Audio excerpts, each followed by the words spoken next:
নমস্কার, আমি নয়ন রায়। অবশেষে মন্তেশ্বরের মাটি দিয়ে আসতে হলো।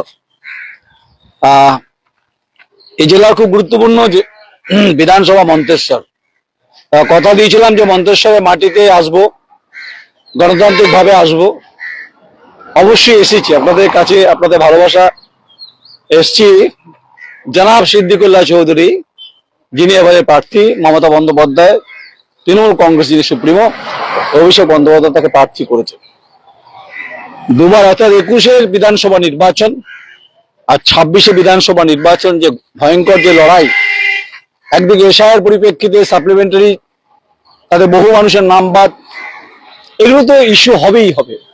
কিন্তু প্রশ্ন যখন নয়ন রায়, সম্ভবত দা কোয়েরি অনেক কথা বলবার আছে, বলবে। কারণ এই মাটিতে অনেক কথা হয়েছে বিভিন্ন সভায়, অধিকারের প্রশ্নে গণতান্ত্রিক ভাবে কথা আমি বলেছিলাম, এবং আমি বারবার বলেছিলাম যে রাস্তা বহুদূর বিস্তৃত, তাই করকরে রোদেই বলছি, আমি বাংলায় প্রমাণিত সত্য, আমি নয়ন রায়। আমি মানুষের পাশে এ কারণে আছি, আমি মনে করি যে গণতান্ত্রিক ভাবে জনগণ তার গুরুত্বপূর্ণ ভূমিকা পালন করে, এবং সেই ভূমিকা পালন করে একজন পলিটিক্যাল পার্টি। সেই পলিটিক্যাল পার্টি হচ্ছে শাসক দল। প্রশ্ন হচ্ছে যে তৃণমূল কংগ্রেসের সুপ্রিমোকে মমতা বন্দ্যোপাধ্যায়, মুখ্যমন্ত্রীকে মমতা বন্দ্যোপাধ্যায়, আর অভিষেক বন্দ্যোপাধ্যায় তৃণমূলের সেকেন্ড ইন কমান্ড। আজকে আমি বাড়তি কোনো কথা বলতে চাইছি না। এই অঞ্চল মন্তেশ্বরের মাটি, একদিকে কিছুটা দূরে খড়ি নদী, এখানকার বিভিন্ন সমাজের যারা মানুষজন আছেন, কেউ শিক্ষাবিদ, কেউ চিন্তাবিদ, কেউ সমাজকর্মী, কেউ ডাক্তার, কেউ কৃষক, কেউ খেটে খাওয়া মানুষ, কেউ অসংগঠিত ক্ষেত্রে আছে। আমাকে অনেক কথা বলা হয়েছিল দা কোয়েরি খায় না মাথায় দেয়।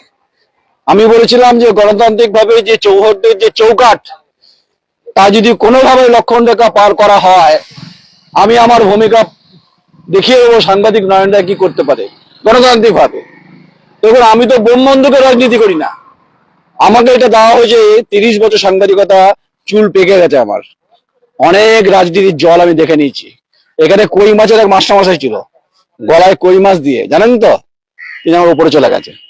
পৃথিবীতে কেউ কিন্তু চিরস্থায়ী নয়। আর সম্রাট শাহজাহান, আওরঙ্গজেব, তাদের পতন হয়েছে। দম্ভ আর অহমিকা খুব খারাপ, জানেন তো, একে বলা মেন্টাল ডিজিজ। তাই আমার সুপরামর্শ, অন্তত আজকে আমি প্রথম এলাম, অনেকদিন পর এলাম, অনেকের সঙ্গে দেখা হচ্ছিল, আমাকে অনেক মানুষ ফোন করেছে। আমি বারবার আসবো, জিতলেও আসবো, বেশি করে জিতলে বেশি করে আসবো, এখানে মিষ্টি খেতে আসবো। আর এই যে গ্রামের যারা মানুষ, কত গ্রামের নাম করতে পারি আমি, অজস্র গ্রামের নাম করতে পারি।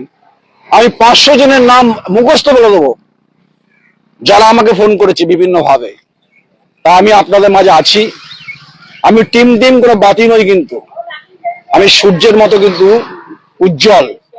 তাই আমাকে কোনোভাবে খাটো করে দেখার কোনো ভাবনাতে নেই। আমি সোজা কথা, সোজা ভাবে, সরল রেখার মতোই আমি কি চলতে অভ্যস্ত। না আমি জীবনে কোনোদিন ধমক চমকের সাংবাদিকতা করেছি, না আমি ধমক চমকের কোনোদিন ব্যবহার করেছি। তাই গণতান্ত্রিক ভাবে মোকাবিলা অবশ্যই জনগণ তার ইভিএম এ দেবেন। এখানে বিজেপি, ভারতীয় জনতা পার্টি কি রোল প্লে করবে পরে শিখাবে। আপাতত আমার উপস্থিতি, উজ্জ্বল উপস্থিতি, আমার চিত্র সাংবাদিক জয় মণ্ডল উজ্জ্বল উপস্থিতি মন্তেশ্বরের মাটিতে, আমি প্রত্যেক অভিনন্দন জানাচ্ছি দা কোয়েরির তরফ থেকে। আপনারা আমার পাশে ছিলেন, আমি আপনাদের পাশে আছি। এই অবধি থাক, মিছিল শুরু হবে। আসবেন জনাব সিদ্দিকুল্লাহ চৌধুরী, কিছু কথা রচনা হবে। বন্ধু স্থানীয় মানে পলিটিক্যাল ডেমোক্রেসির সঙ্গে তো অবশ্যই পলিটিক্যাল লিডারদের সম্পর্ক থাকে, বন্ধুত্ব থাকে। জনাব সিদ্দিকুল্লাহ চৌধুরীর সঙ্গে আমার কথা হবে, আর বাকি অজস্র মানুষের সঙ্গে আমার কথা হবে। আপাতত ওয়েট করুন, কিছুটা জিরিয়ে নিন আপনারা। যারা আমাকে ভেবেছিলেন ধমক চমক দিয়ে চলবে, আবার বলছি, আমি নয়ন রায়, এটুকুই যথেষ্ট। নামটা অবশ্যই মন্তেশ্বর, অবশ্যই কুসুমগ্রাম, অবশ্যই আজিম ডাক্তারখানা পিছনে, এইখানে আজিম ডাক্তারখানা, এটা স্টপেজ। সূর্যের রোদ কিন্তু বেশ কড়কড় হয়েছে। মোটামুটি আমের জায়গায় দেখাতো, আমের ছোট ছোট আমের এসছে, আর মন্তেশ্বরের সুগন্ধি আছে, চালের খড়ি নদী আছে, আরো অনেক কথা বলবো। সবে তো শুরু, রজনী এখনো বাকি আছে। আমি নয়ন রায় বলবো অনেক কথা। ভালো থাকবেন, সুস্থ মস্তিষ্ক নিয়ে রাজনীতিটা করুন, যেটা গণতন্ত্রের কথা বলা হয়েছে। নমস্কার।